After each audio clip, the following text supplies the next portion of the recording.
Okay, yeah. So I suppose we can start. So I just want to maybe just give some very simple, as usual, brief instructions again. The one thing that I often like to talk about is this idea of the middle way in meditation practice. Because the middle way is not something that just applies, it's not just the Eightfold Path as a whole, which is the middle way, but the middle way, you can also apply that concept, that idea, to meditation practice itself. And it's a very, of course, if it applies to the whole Eightfold Path, because meditation is part of the Eightfold Path, it also needs to apply to meditation practice. Because one of the problems that I have seen in lots of meditators, and I see it around the world in meditation centers in so many different places, I've seen it in my own meditation practice as well over the years. And that one problem that people often face is that, of course, there's a problem of pain, the problems of the body being uncomfortable. And in my opinion, far too often people sit with too much pain in the body, with too many problems, too many things, too many discomforts. They're not really at ease, they're not relaxed in the body. And because they're not at ease, not relaxed, I think very often that is one reason why they fail in meditation practice. And even if they don't fail, they don't go as far as they could go otherwise if they were more at ease and more relaxed and more at peace with their meditation. And this seems to be, to me, it seems to be one of those things about almost like the human psyche, that we seem to think that spiritual practice somehow must come through difficulty or pain in one way or another. And you see this around the world. You saw it at the time of the Buddha, of course. At the time of the Buddha, you had all the Hindu or Indian ascetics who practiced self-mortification, ascetic practices, torturing the body. You saw it in Christianity. You've seen it, I think you see it in so many cultures, this idea that spiritual practice somehow must involve pain, physical pain. And I think the idea is that you're trying somehow to negate the body. You want to release the soul from the body or something. And because you want to negate the body, you have this idea that pain is the way of somehow moving away from the body towards a spiritual reality instead. So it's very deep, it seems to be very deeply embedded in us. I think it's deeply embedded in lots of Buddhist people as well, or just meditation practitioners. This idea that we always, think pain is a good thing and pain is going to somehow be useful in our meditation practice. But of course, the Buddha, when he laid out his path, the first thing he said in the very first discourse was, we need to go the middle way, the middle path. And that middle path is away from pain, away from physical self-mortification, from trying to almost like destroy the body through pain.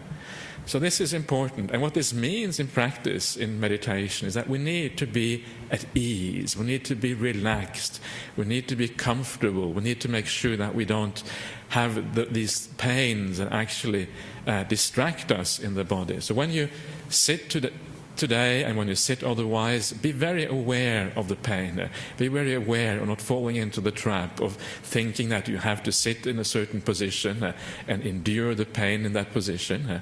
Or that if you sit in your natural position and you have some pain that you can't move or you can't change, but you have to endure what is happening right now. If you go through any of those things, then quite likely you're on the wrong path. Because what happens if you have pain? First of all, how do you know that it's too much pain and that you shouldn't be bearing with it? Of course, a little bit of discomfort is always going to happen. But the way that you know it is too much pain and too much trouble is if your mind tends to go back to that pain, tends to move to the pain, and you tend to actually focus on the pain in the body. And what happens then, if the mind tends to focus on that, one of two things tend to happen. The first thing that happens is that the mind wants to get away from the pain. So you start to fantasize, or you get into dullness, or restlessness, and all of these things are just escapes from the pain. That is one possibility, and of course if you get into fantasy or dullness, you are moving away from mindfulness. You're no longer mindful. You're no longer here in the present moment. So that is exactly the opposite of what you want to be doing here. Alternatively, what happens if you are in pain, another way of looking at it, is that the mind focuses on the body. There is a problem there. There's something you don't like. And because there's something you don't like, because there's a problem, the mind goes out to the body to focus on that problem. It gets obsessed with the pain and the body. And because of that obsession, that focus, your mind is actually on the body rather than being centralized and happy inside of yourself. And of course, what we don't want to be focused on the body. Meditation is about getting away from the body. It's about going inside of yourself into a peaceful, nice, hopefully even blissful place. That is what we're trying to aim at. So if you find yourself focusing on the body because of pain, then it is not working. It's going in the wrong direction. So that is... This is why this thing is so important. And then the other side, of course, of the middle way, the other extreme, is the indulgence. Now, when you meditate, you're sitting on the floor or sitting on the chair, it's very difficult to really indulge too much.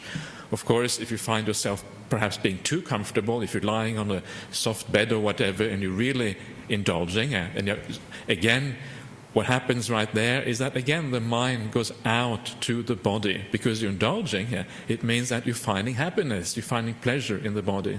So the mind goes out to the body again to find pleasure there. So if you have too much pain, if you have too much pleasure in the body, in both cases, what happens? The mind goes to the body. Either there's a problem to be solved, or there is a pleasure to be gotten from the body. Both cases are not going to work. So that is why the middle way, when you have neither, the body does not have any pain in it, nor is there any pleasure to be derived from the body, what happens then? Well, the body tends to disappear, because the body has no purpose anymore, nor is there a problem to be solved, nor is there any pleasure to be had, so the body tends to fade away. So that is why this middle path works, because it actually allows you to go inside of yourself. It allows you to find that space in the mind where the body is not important and where the body can disappear. And that is where you will find the peaceful and the happy meditation practices. So focus on this. And of course, once you do that, you will find that many of the mental problems will also resolve themselves. Because if you have too much pain or you have too much indulgence, then either you have sensuality or you have the escape from the pain, which again can be fantasies, it can be sloth and torpor or whatever. So even some of the mental issues, the mental problems, some of the hindrances you have will also disappear if you get the body right in the meditation practice. Don't think that you have to compete with anybody. Meditation is not about sitting longer than the person next to you or sitting in a better posture or whatever. It's about your practice. It's about your ability to become peaceful. It's about your ability to enjoy yourself and have a good time and to have a small holiday from all the troubles that we otherwise face in our lives. So don't compete with anybody. Just ask yourself, what makes progress in my meditation possible? How is my meditation going to move forward? That is the only thing you need to be concerned about. Ask that question and then take the action that is necessary based on that question, not based on what anybody else is doing around you. So look after yourself. Don't worry about other people. Okay, so let's try and do a little bit of meditation together here.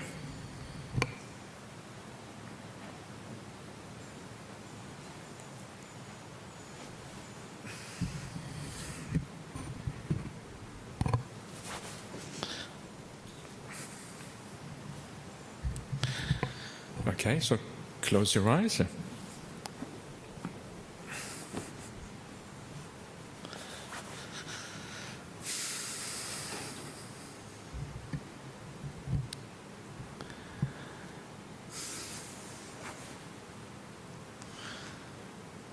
And you start off, as usual, by just making sure that you feel nice and at ease, nice and comfortable. There's no problem anywhere. There's no tension in the body. Just look for the tension first of all, in case you have accumulated some tension or some stress in the body, and allow that stress to release first of all.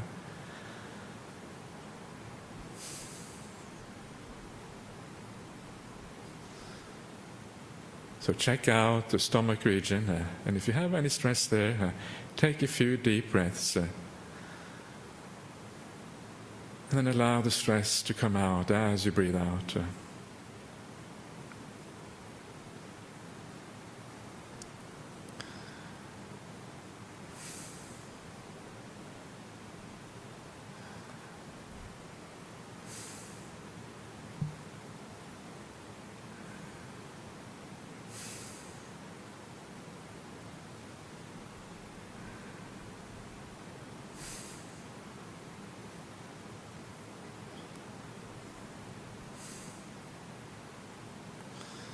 And check your shoulder areas, and again ask yourself, is there any tightness, any discomfort there?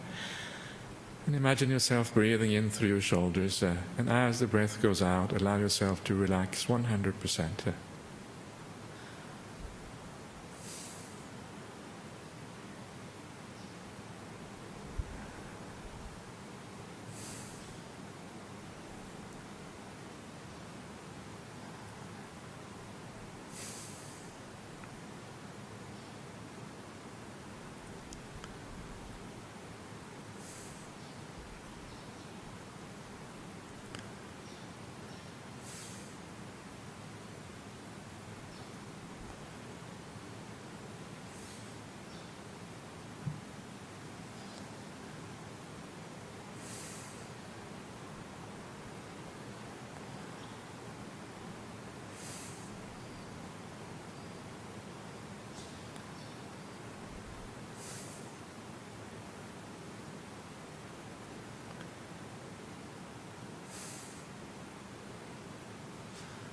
And then feel your face, and if there's any tension anywhere in your face, you can allow that tension to relax. Imagine yourself breathing in through the tension, and then as you breathe out, allowing everything just to relax, nice and easy, nice and beautiful and peaceful.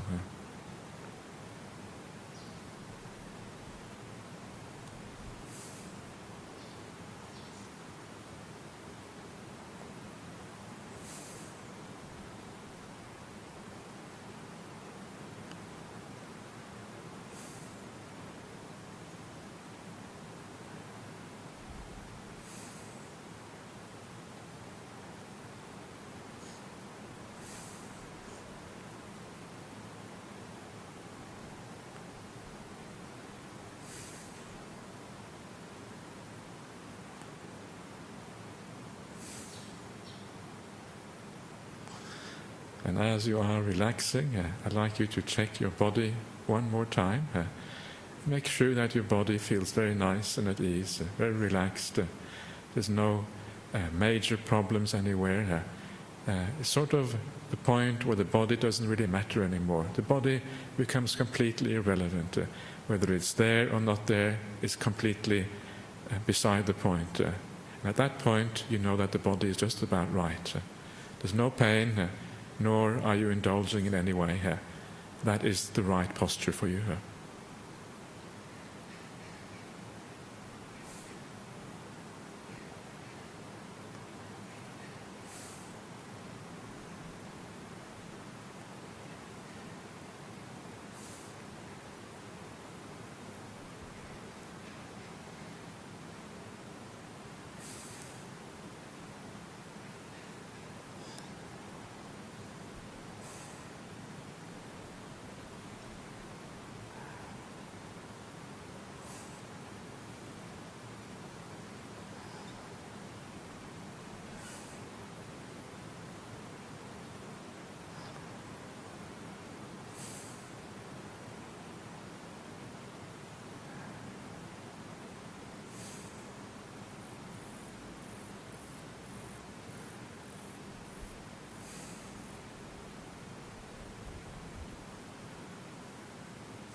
And as you allow yourself to find the peace and find the calm, just allow yourself to notice the peace of the present moment. And as you see the peace, then focus very softly, very gently on that peace, and allow that peace to grow in your mind. And as the peace grows, there may come a point when the breath appears in your perception. And when the breath appears due to the peace of the mind, then place carefully, very gently, place your attention on that breath. So you go stage by stage. First you find the peace, the mindfulness. Then, when the breath comes all by itself, only then you place your attention very gently onto the breath. And then you allow things gradually, slowly to develop from there.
Okay, so that's the end of the meditation. So please come out.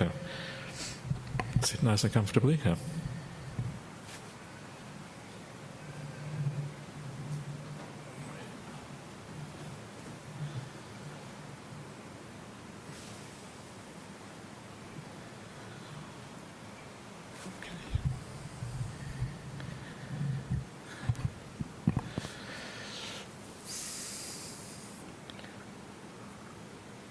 Does anybody here have any questions before I take any from outside this place, outside of here? Yeah.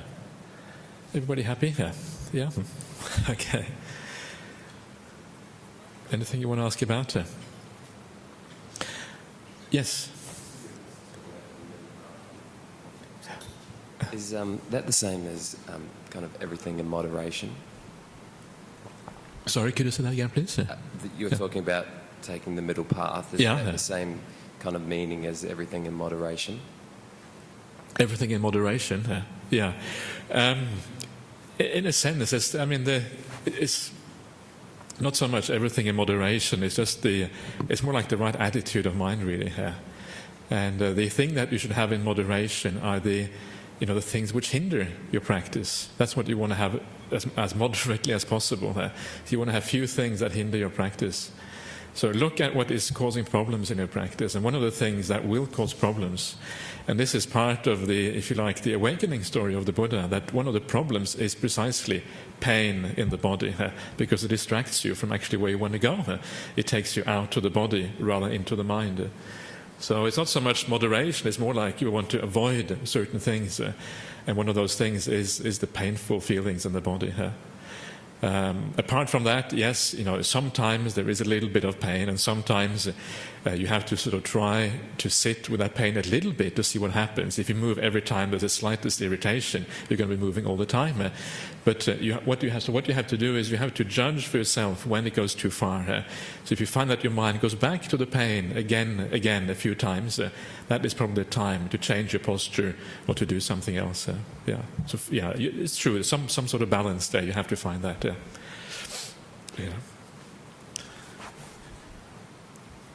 Okay. Is there anything else anybody wants to ask, bring up?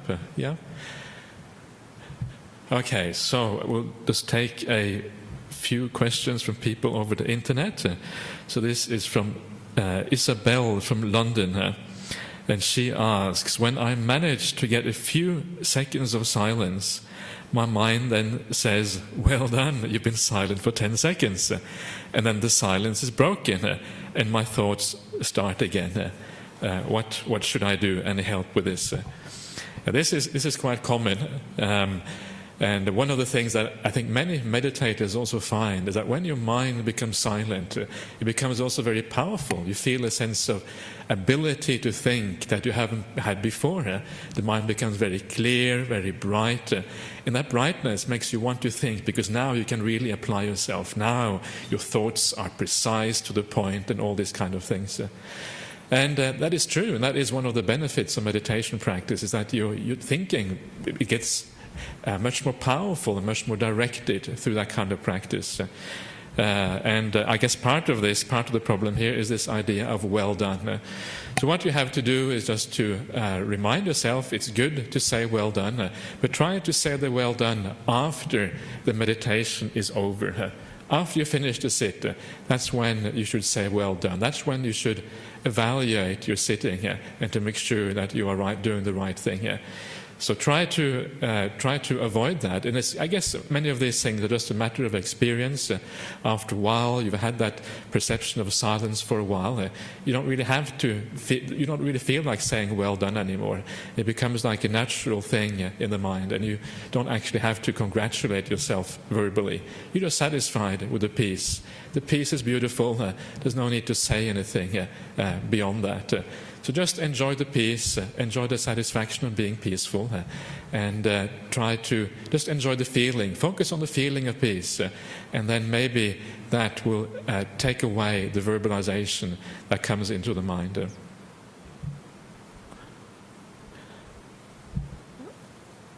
Okay, so that was the first one. Next question here is from Rohanta from Sri Lanka. And he says here that during a 10-day retreat, I felt tremor in my body. When I came back home after a few days' break, just as I sat for my meditation, I felt these vibrations again. Also, when I listen to the Dhamma sermons, I feel these tremors. They make me uneasy. Okay, so what you have to ask yourself in these cases, all kind of things can happen in your meditation practice, all kind of perceptions can arise, the body can do strange things, your perceptions, the way you look at things can become strange. And what you need to ask yourself is, are you moving in the right direction? Are you becoming more peaceful? Are you becoming more clear? Is mindfulness becoming established? Are you feeling good? Are you feeling at ease? Are you feeling relaxed? And if you find that your mind is going in a good direction, is going in the right way, then you don't have to worry about these tremors. Because these tremors might just be, there can be many reasons why the tremors are there. It can be that something in your body is relaxing or trying to relax as you become more peaceful. And this might be a side effect of that relaxation, of the muscles doing something. Or maybe the tremors could be a sense of piti. Piti is the sense you have inside, the joy and happiness and raptures that can arise in meditation practice. And sometimes I can feel like a tremor in the body, like the body is vibrating almost, like it's something going through the body. And if it is that, it's a wonderful thing. It's nothing to be afraid of. It's something that you should focus on and actually enjoy. And this is part of the path to samadhi, this piti. You cannot have a samadhi, you cannot have real success in meditation without that joy coming up inside of you. So if it is that, it's wonderful. It's perfectly fine. But again, the most important thing in meditation is that look at the mind. If the states that are arising in the mind are positive, if you're feeling better about yourself, if you're feeling more relaxed, more at ease, mindfulness is improving, and all qualities are going in the right way, then there's nothing to be afraid of. If, however, you find that you're getting confused or deluded, or you're getting angry or have lots of desire, well then of course your meditation is going the wrong way. It's not working. And then you have to find out why. And in that case, maybe the tremor is a sign that something is not going in the right way. But go back to your mind. What is happening in the mind? If it's good, fine. If it's bad, well then you need to do something. Okay, so then there is a question from David in Sweden, and he says, Ajahn, what is the differences of lying down, sitting, and walking meditation? Is sitting meditation more beneficial for the purification of the mind? Thanks. The answer is that the two types of meditation that are mentioned by the Buddha in the suttas are sitting meditation and walking meditation. Lying down is not really considered a meditation posture in the suttas. It is more like if you lie down, you have clear mindfulness, but it's not actually a meditation posture as such. And both sitting meditation and walking meditation have their place on the Buddhist path. Remember what Buddhism is about, what this meditation is about. It's always about purifying yourself. It's about reducing the negative tendencies of the mind and increasing the good ones. This is the whole purpose of meditation practice. So whatever practice you do that reduces the defilements and the negative aspects of the mind, whatever practice you do that improves the good aspects of the mind, that is right practice. So if you are doing walking meditation, perhaps you are too restless to sit down, perhaps you have too much thinking going on, perhaps you are feeling tired, so you want to do something active. Now whatever you do in that walking meditation, and if that would say you do metta practice while you walk, which you can do, then whatever practice you do there that reduces those negative states of mind, that is right practice. If you walk back and forth and you just think about and you try to overcome any negativity or anger you have, if you walk back and forth trying to overcome your restlessness, if you walk back and forth trying to be peaceful, if you walk back and forth and you use your perceptions to build up a perception of peace, to build up a perception of non-anger, to build up a perception of metta, and if you do that while you walk in meditation and it achieves the goal, then you're going in the right direction. So the purpose of meditation, whether it works or not, should be measured by what happens in your meditation practice.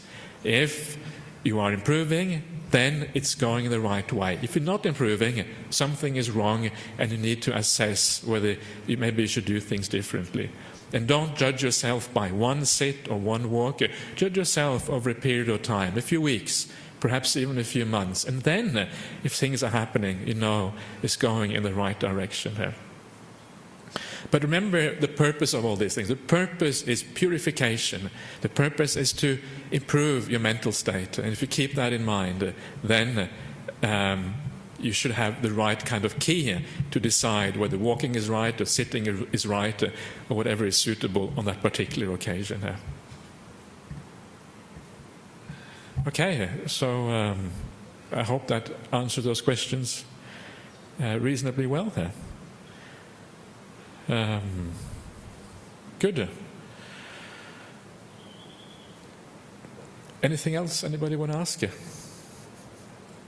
Hugh, yeah. Ajahn, just on you talking about walking meditation and sitting meditation. Yeah. I understand that maybe walking meditation you could use if you're a bit agitated and you want to slow down before you actually sit.